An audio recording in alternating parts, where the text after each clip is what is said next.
Carl Alford at the Holmes and Shaver Wood County Judicial Building, and the verdict just came in. It was just read, and they found Thomas David, House of Deegan, guilty of terroristic threats, which is going to open up the door now for people all over the country to be arrested for exercising their right to free speech.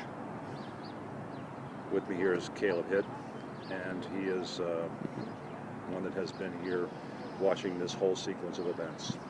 And Caleb, America suffered a serious blow today. Yes, I believe you're right. I mean, obviously with Thomas's alleged crime of, terroristic threats, I mean, there was no injured party in this case. There were actually no victims involved. And even as Heather pointed out to me before we went in to hear the verdict yesterday in the courtroom, when on the arrest warrants, the terroristic threats, the West Virginia code that he's being charged with for terroristic threats, the word threats is not defined in the West Virginia code. And Thomas brought that up in the courtroom to the judge. And so the judge had to apparently excuse himself and go dig up some definitions somewhere. Then he came back in and told the jurors what these definitions of the threats were, but once again are not mentioned not defined in the West Virginia code. So who knows where he actually came up with them. One other thing is that as far as the state obviously used the conference call as their evidence, and I think any time that you have, obviously he was planning on going down to Charleston and executing citizens' arrests. However, he canceled out the whole entire event once he figured out that his group had been infiltrated by feds. And I think any time that happens, you're just basically asking for a disaster waiting to happen, just like we saw happen in Oregon, of course. But other than that, I mean, you have, and there's the prosecutor, Mr. Rogers, and also Mr. Wharton leaving there, of course. So, but as far as the idea of apparently there was no warrant issued to actually, as far as how they actually obtained how they even got the conference call to begin with, I don't know. But obviously this kind of opens up a bigger can of worms, because, I mean, you could have anybody sitting in their house having a discussion about government and how things are and how things need to be, talking about the Constitution versus tyranny, of course. And then, I mean, we have our smart devices with us all the time. We have their camera phones, the cameras, the microphones. They could literally be listening and watching to us at any given time. They have ears and eyes everywhere now. Not only that, but you have these fusion centers. People could have a conversation in their vehicle driving down this road. And the fusion centers, they're like replicas of cell phone towers. They steal the data from your phone. And so the powers that be can bring charges against us based on conversations that people had in private. They then go reconstruct their case, making it look like they used regular investigative tactics, bringing it to the court that way, and then bada bing, bada boom, there we have it. So, just like George Orwell's 1984. It is, and what we're seeing now is not just a chipping away, but an absolute demolition of all things that we consider our constitutional rights, the things that these gentlemen inside this building were sworn to protect. Now they're being legislated from the bench away from us. Free speech died here in West Virginia today, March 18th, 2016.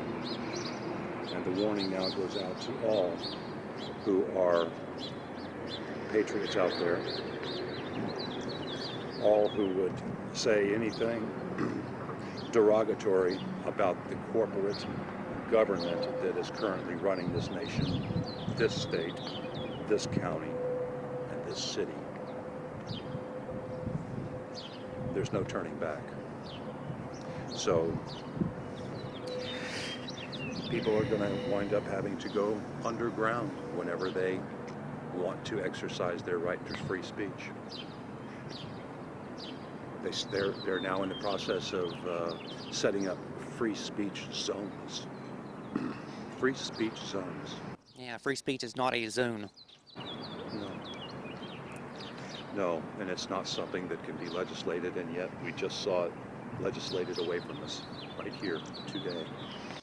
Yeah. Let's not forget that they're also planting people on these calls to try to coax and get people to say certain things.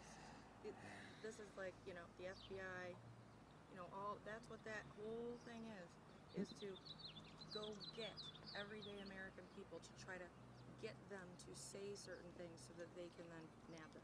Yeah, baiting them. I mean, obviously they can infiltrate and hijack any grassroots movement anywhere. But we have examples of them, yeah. I mean, there really is no, in a sense, there is no underground movement because there is no underground in a way. Because, I mean, unless we ditch our, the spy devices, of course, and get away from, as far as I get off the grid, so to speak. It's all part of the network, the matrix. Everybody's plugged in, and they're asleep. Well, it's not just our phones or even our computers in our home. We even got appliances now. I mean, we've got refrigerators, smart refrigerators, other appliances that they have the Android operating systems in there. I mean, they could be spying through us in our kitchens through our own appliances. I mean, forget about our phones. Do you think the jury considered any of this in the verdict, which was really quick to come? If they did, I mean, I'm sure. I like to think that at least somebody in there brought that up, of course. But I think ultimately their verdict, of course, was being based on the statutory law as defined by the court. I think that, I mean, as far as the statutory law is concerned, I mean, the way it's written, I mean, I think the whole point of this case was whether there's intent or without intent, they could still consider that to be a crime. There's no need, you don't even need to have an injured party anymore, I guess. I mean, speech itself is now a crime. Just the words. It's only the words. And that's what we're looking at here. And one of the partners in crime in this whole endeavor is WTAP, who did cover this whole thing live streaming, and I give them credit for that. But the reporting on this was libelous, it was slanderous, because they used a term that the FBI coined and then is using that to label those that they want to put away. And that term is sovereign citizen. Well, the News and Sentinel has done the same thing in their articles. I mean, obviously, Thomas has never self-proclaimed himself as a sovereign citizen. They're just saying that he did. That is a bold-faced lie, is it not? Well, yes, of course it is. So one other thing I noticed yesterday in there, when they was talking about this sovereign citizen term or the movement, if you will, they played the audio clippings in there, and the prosecutor asked the witness, I think it was Trooper Williams, if what he heard based on that call, if that's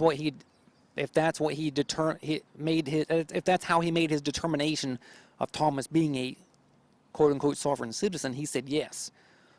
Well then, but that's not what the complaint said. The complaint said he self-admitted. exactly. That in itself is a lie. Exactly. And one of the maxims of their law is that the entire case falls on the first defect. That was a serious defect. Well, that's a very good point, because I know Thomas then asked Trooper Williams basically the same question. He asked, using the same piece of evidence that the state was using, if that's what he determined if that's how Trooper Williams determined Thomas to be a sovereign citizen. He actually said no. He said yes to the prosecutor, and he said no to Thomas the same question. And then Thomas then asked, well, was it the other filings that Trooper Williams apparently had been looking at, whether it be other audios, clippings, or documents or whatever? If he asked him if there were other files, what other files he used to determine Thomas to be a sovereign citizen, and Williams said, I don't know. He didn't know where he got it from. He just made it up apparently. Well, as you're saying, it came from the Southern Poverty Law Center and the FBI, of course. They just throw that term on. They project that term onto him. So We're seeing a lot of that now. Well, Caleb, appreciate you taking the time and talking to us here. Those of us who have been following this case are very disgusted, very discouraged as we watch once again rights being legislated through statutes away, rights that they are supposed to protect. we don't have any checks and balances anymore in our supposed government.